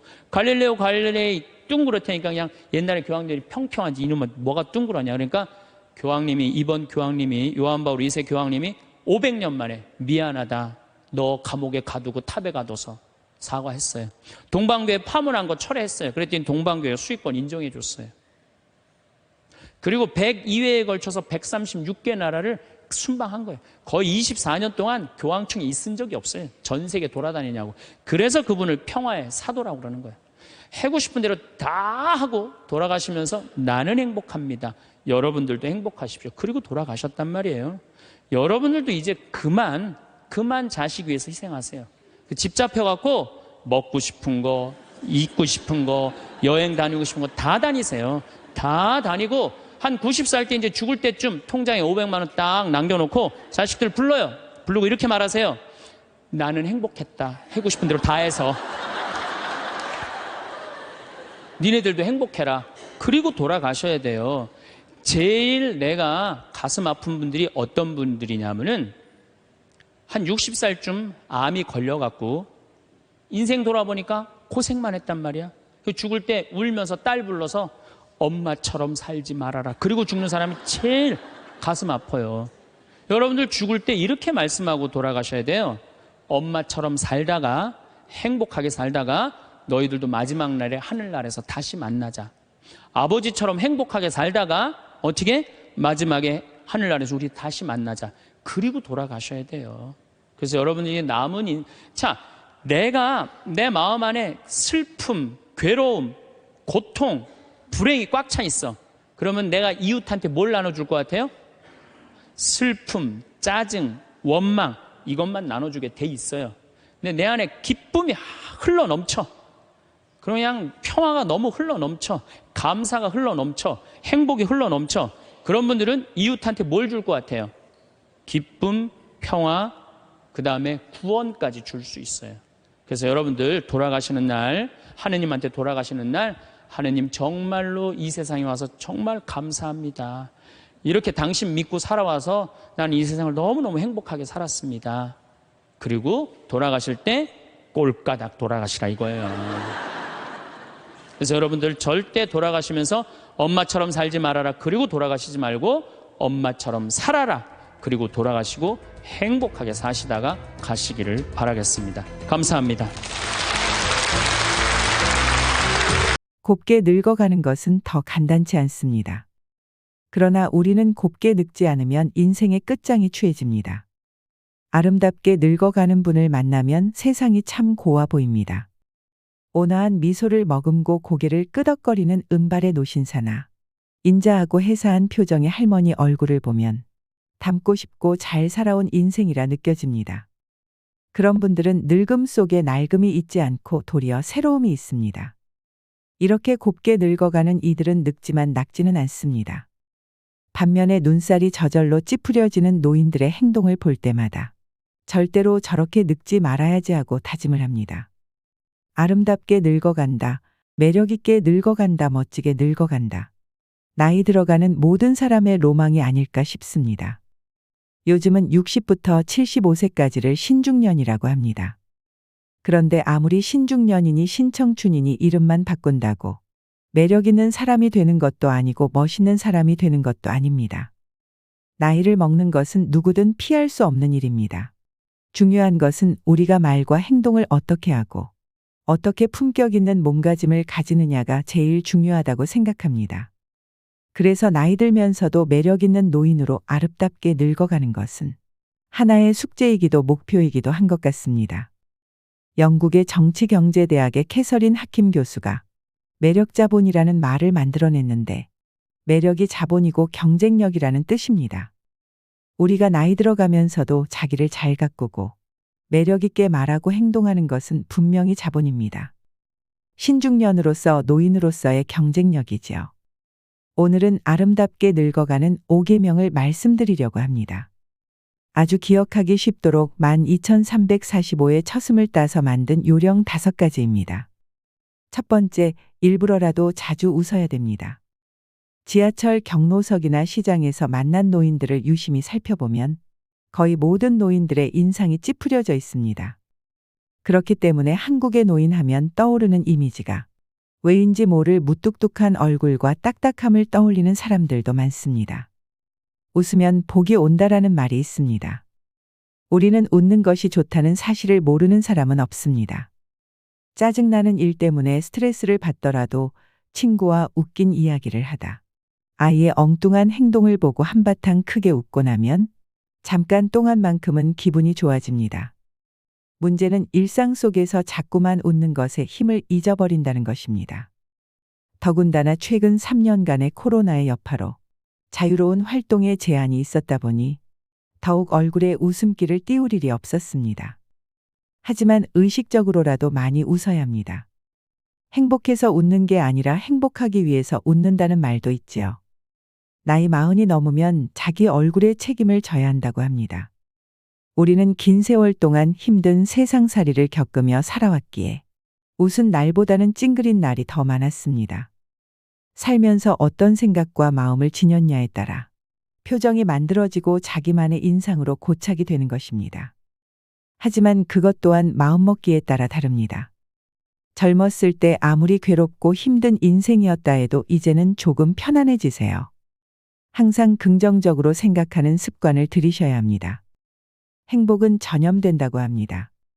내가 좋은 마음을 가지면 나와 가까운 사람도 그 마음의 영향을 받는다고 합니다.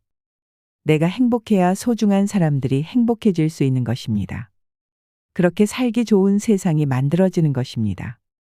주위 사람들에게도 우리 앞으로 자주 웃자. 웃으며 살자 이런 말을 자주 해주세요.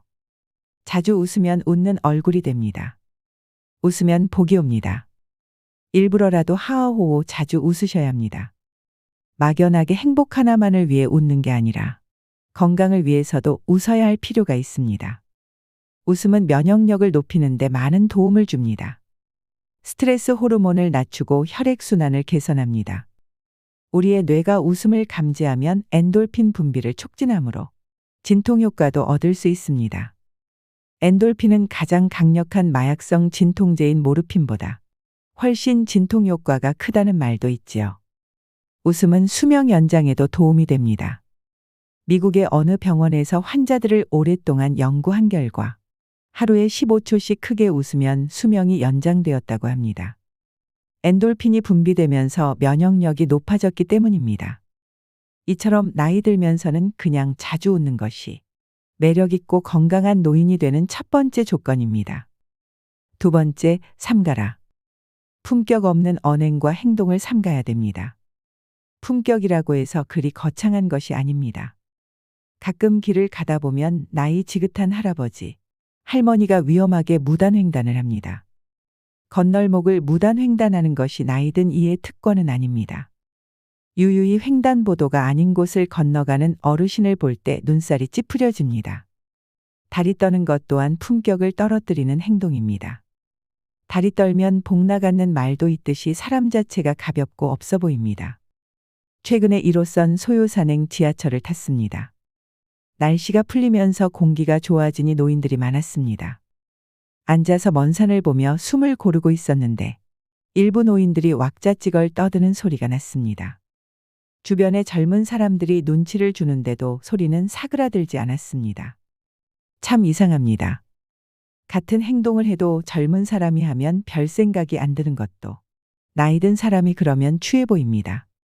그것을 우리가 인식하고 어떻게 하면 품격 있는 사람이 될 것인지 다듬어 볼 필요가 있습니다. 음식도 깔끔히 먹고 커피를 마실 때 후루룩 소리를 내는 것도 주의해야 합니다. 저도 나이가 드니 가끔 음식을 먹다 흘리기도 하고 입가에 묻는 것은 어쩔 수 없지만 나이 든 사람답게 의식하면서 먹어야 합니다. 술을 마신 후에 해롱거리지 말아야 하는 것도 기본입니다. 하고픈 말이 있더라고 중요한 것이 아니면 가급적 삼가고 흉한 행동도 삼가야 합니다. 노인이라고 다 같은 노인이 아닙니다. 유행을 외면하지 말고 트렌드에 맞게 외모도 가꿔야 합니다. 그리하여 인생의 품격이 드러나도록 해야 합니다. 품성의 인격이 더해진 것이 바로 품격입니다. 세 번째, 이러쿵 저러쿵 따지지 말아야 합니다. 나이 들어 세상사에 불평불만이 많은 것처럼 추한 것은 없습니다. 그것은 젊은이들의 몫입니다. 젊은 사람은 따지고 이러쿵 저러쿵 할 수 있지만 나이 들어서는 인생을 관조할 수 있어야 합니다. 욕심을 부려서도 안 됩니다. 이수는 남의 말을 순순히 받아들인다는 뜻이지요. 말을 하는 것보다 남의 말을 들을 줄 알아야 합니다. 그게 어른이고 연륜에 걸맞는 몸짓입니다. 다 경험해 보셨을 거라 생각합니다. 나이 든다는 것은 사람을 이해할 수 있다는 것이고, 상황을 이해할 수 있다는 것이고, 세상을 이해할 수 있다는 것입니다. 이해가 되면 따지지 않게 됩니다. 따라서 어디에서나 그저 넉넉하게 받아들이세요. 불편한 게 있어도 그냥 넘어가세요. 마음의 여유를 가지셔야 됩니다. 이러쿵저러쿵 따지며 가르치려 하지 마세요. 웬만한 것은 양보하며 웃어넘기세요. 그래야 멋진 노인으로 존중받을 수 있습니다. 욕심을 버리고 한 발짝 물러서서 바라보면 비로소 전체가 제대로 보일 때가 많습니다. 사실 앞만 보고 달렸던 지난날엔 뒤를 돌아볼 수 있는 여유가 없었지요. 나이가 들어 머리가 반백이 되고 얼굴에 주름이 깊어지니까 뒤를 돌아보게 되고 잘 보이지 않으면 몇 발짝 물러서서 바라볼 줄도 알게 되는 것입니다. 인생에 여백을 두어야 또 다른 생각으로 채울 수 있다는 것을 절감하게 됩니다. 이런 생각으로 살다 보면 남의 허물보다는 내 허물을 살펴보게 됩니다.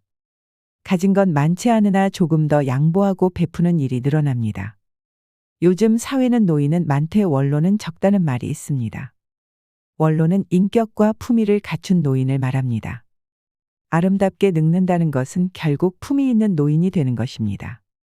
늙어도 낫지는 않아야 합니다. 늙은 나이에도 젊은 마음이 있습니다. 겉은 늙어가도 속은 날로 새로워지는 것이 아름답게 늙는 것입니다. 언제 어디서나 큰 소리를 치고 사는 100세 시대의 노인이 있다고 합니다. 이 노인이 지키는 딱 하나의 처세법이 있다고 하는데요. 그 처세법은 첫째도 내가 쏜다, 둘째도 내가 쏜다, 셋째도 내가 쏜다랍니다. 언제 어디서나 누구에게 밥 한 끼 술 한 잔 베풀 줄 여유가 있어야 합니다. 나이가 들수록 입은 닫고 지갑은 열라는 말이 있습니다. 저는 이 말이 참 많은 지혜를 내포하고 있다고 생각합니다. 남의 인생에 이것저것 관여하면서 조언이라는 명분으로 참견하시는 분들이 많습니다. 정작 당사자에게는 도움이 하나도 안 되고 머리만 복잡해질 뿐입니다. 반대로 남의 인생에 대해 입을 닫는 분들은 말 대신 작은 선물이나 실질적인 도움이라도 하나씩 건네는 경우가 있습니다. 나이만 먹는다고 다 같은 어른이 아닙니다. 나이 먹었다고 대접받기만을 바라면 안 되는 것입니다. 늙는다는 것은 점잖다는 말입니다. 노인이 되면 언행이 무겁습니다. 그래서 어둡지 않고 점잖다라는 말이 성립되는 것이지요. 젊은이처럼 감성에 쉬이 휘둘리거나 분위기에 가볍게 흔들리지 않습니다. 점잖음은 중후한 인생의 완결이자 노인이 보여줄 수 있는 장엄한 아름다움입니다. 네 번째, 사랑으로 충만해야 됩니다. 우리들 생애의 저녁에 이르면 우리는 타인을 얼마나 사랑했는가를 놓고 심판받을 것이다. 알베르 카뮈의 시 한 구절입니다. 저는 이 말을 정말 좋아하고 자주 읊조립니다. 우리들 생애의 마지막에, 즉 노후에 이르면 우리는 남들을 얼마나 사랑했는가를 깨닫는 중요한 순간이 옵니다. 타인을 기쁘게 해줄 때 내 자신이 기쁘고 타인을 괴롭게 하면 내 자신도 괴롭습니다. 타인에 대해 따뜻한 마음을 가지고 있으면 그 타인을 행복하게 할 뿐 아니라 내 자신의 내적인 평화도 따라옵니다. 지나보면 출세, 명예, 권력 그런 것들은 별 볼 일 없습니다. 살아가면서 어떤 때는 선두주자도 되고 어떤 때는 영예로운 자리에도 가봤다는 사람들도 나이 들어보면 그것은 하나의 추억일 뿐입니다. 입버릇처럼 내가 왕년에 말이야 하면서 과거의 영광에 머물러 평생을 살아가는 사람들이 있습니다. 그 왕년이라고 하는 것은 결국 지나간 세월입니다. 그거 별 볼 일 없습니다. 공술의 공수거입니다. 빈손으로 와서 빈손으로 떠나는 것이 우리의 인생입니다. 삶의 끝자락에서 어르신들이 하는 공통된 말이 있습니다. 인생이란 게 허업이더라. 다 별 볼 일 없는 일이라는 얘기입니다. 늙어서도 욕심을 버리지 못하고 하나라도 더 갖겠다고 아등바등 살았던 게 참 후회가 된다고 합니다. 젊을 때 충분히 누려야 할 소중한 것들을 누리지 못하고 살았기 때문입니다. 사람들은 현재 나에게 닥친 고통만 아주 크다고 느낍니다. 하지만 인생의 웬만한 일이 다 그렇고 그렇습니다. 세상에는 나보다 더 힘들고 고통스럽게 사는 사람들이 많습니다. 인생을 관조하면 너와 나 모두가 불쌍한 존재임을 깨닫게 될 것입니다. 출세도 별 볼 일 없음을 깨닫게 됩니다. 그러면 목에 힘이 빠집니다. 표정이 따뜻해지고 말이 따사로워집니다. 나이 들어보면 참 별거 없습니다. 그렇기 때문에 우리는 왕년에 옛날 일의 추억에 사로잡혀서 폼 잡을 게 아니라 이제는 사랑으로 충만한 사람이 되어야 합니다. 너무 애쓰지 말고 악다구니 쓰지 말아야 합니다.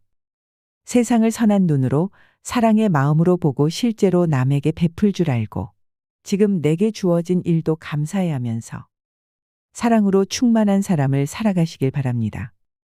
다섯 번째, 오늘에 충실하고 오늘을 만끽해야 됩니다.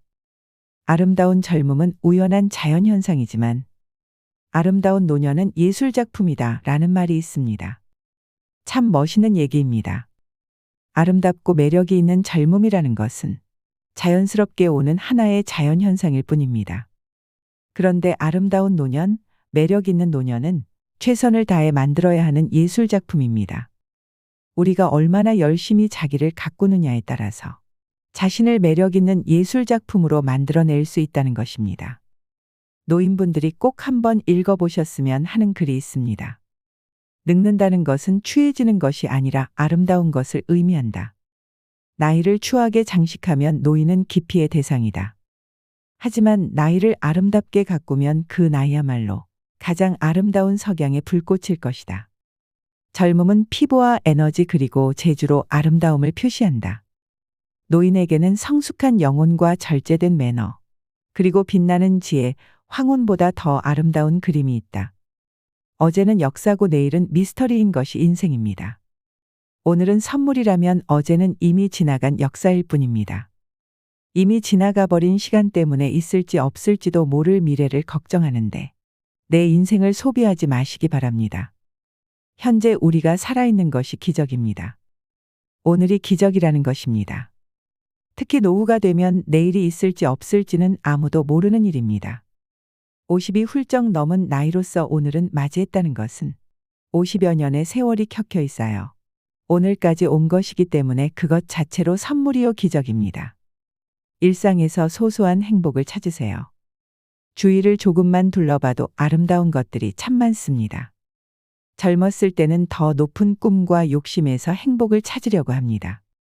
하지만 내가 지금 가진 것에 만족하는 것에서 행복을 찾을 수도 있습니다.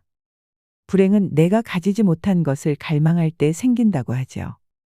인생의 후반전에서는 채우는 것보다 비움을 실천해야 할 때입니다.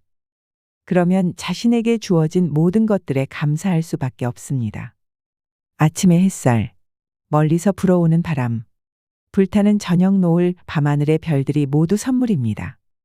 세상에 어느 하나 선물 아닌 것이 없게 느껴집니다. 인생의 마지막을 이렇게 말하며 장식하고 갈 수 있다면 얼마나 좋을까요? 노후에는 그런 일상에서 행복을 찾아야 된다고 생각합니다. 마지막으로 제일 중요한 것 하나만 더 말씀드리겠습니다.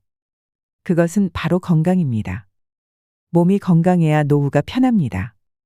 사람이 얼마나 건강하게 사느냐는 70% 이상 자신에게 달렸습니다. 내 몸을 무엇보다 아껴 써야 합니다. 몸이 아프면 마음도 아픕니다. 젊었을 때는 설령 아프더라도 금방 낫겠지 할 수 있어도 나이가 들수록 회복력도 더디고 주변 사람에게도 짐이 될 수 있습니다. 그래서 노후에는 이유를 불문하고 건강을 챙기는 것을 최우선으로 해야 합니다. 앞서 말한 모든 것들도 건강을 잃으면 아무 소용이 없습니다. 그만큼 나이에 상관없이 건강을 지키는 것은 최고의 가치라는 것입니다. 경제적인 여유를 위해 재테크를 하는 것처럼 건강을 유지하고 오래 살기 위해서는 미리 노년의 건강을 대비해야 됩니다. 제일 기본적으로 건강한 식단을 유지해야 됩니다. 혼자 있다고 끼니를 대충 때우면 안 됩니다. 몸에 좋은 채소, 과일 많이 섭취하고 물도 많이 마셔줍니다. 걷기는 만병통치약이라는 말도 있지요.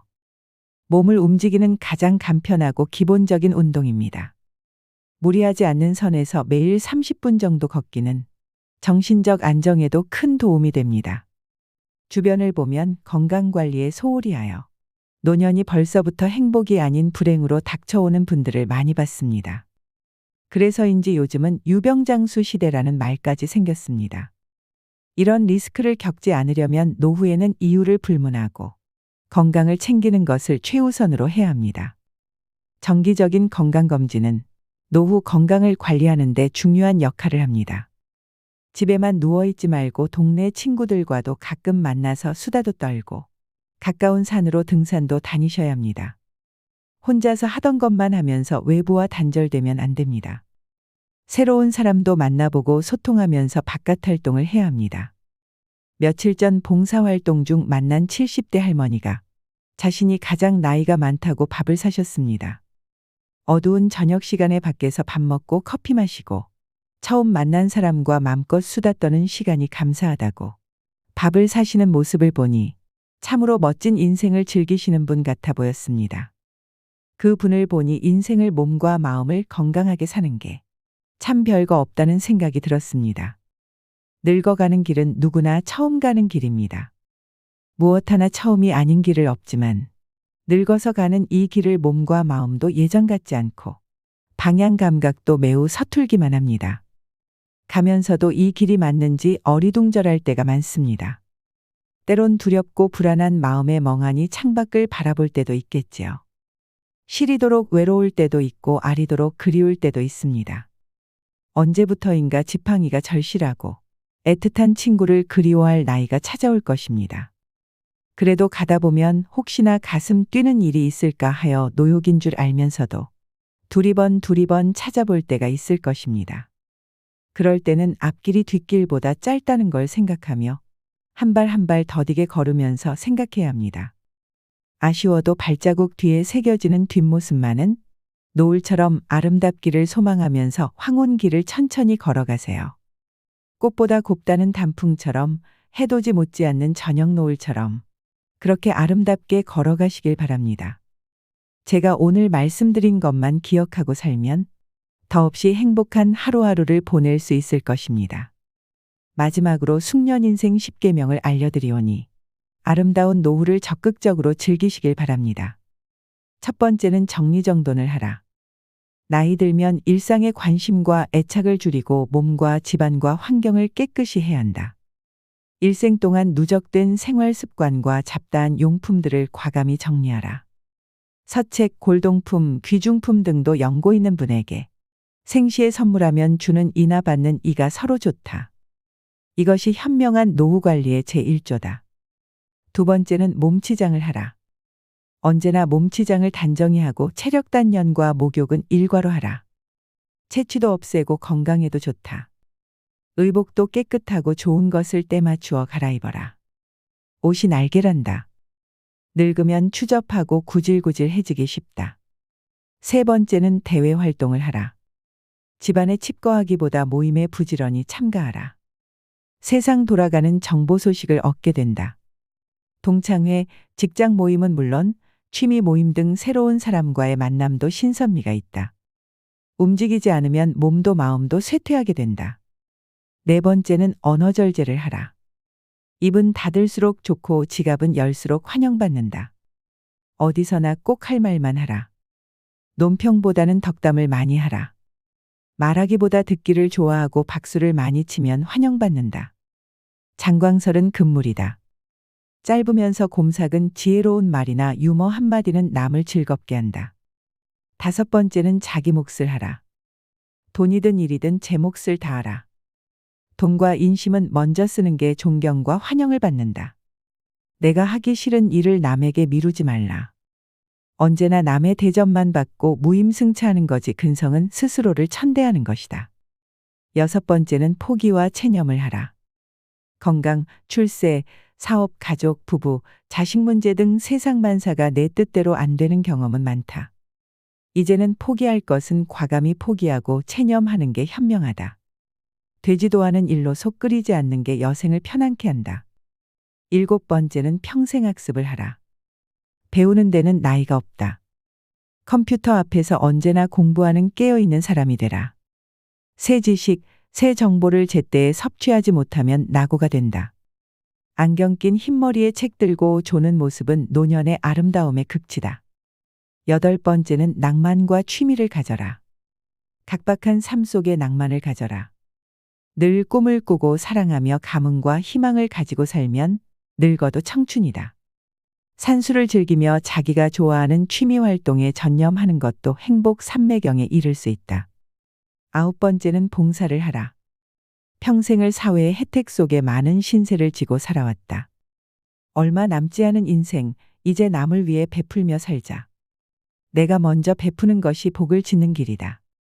열 번째는 허심, 겸손하라. 마음을 비워라. 욕심을 버리면 겸손해지고 마음을 비우면 세상이 밝게 보인다. 인생을 달관하면 인격이 돋보이고 마음의 평화와 건강을 누리게 된다.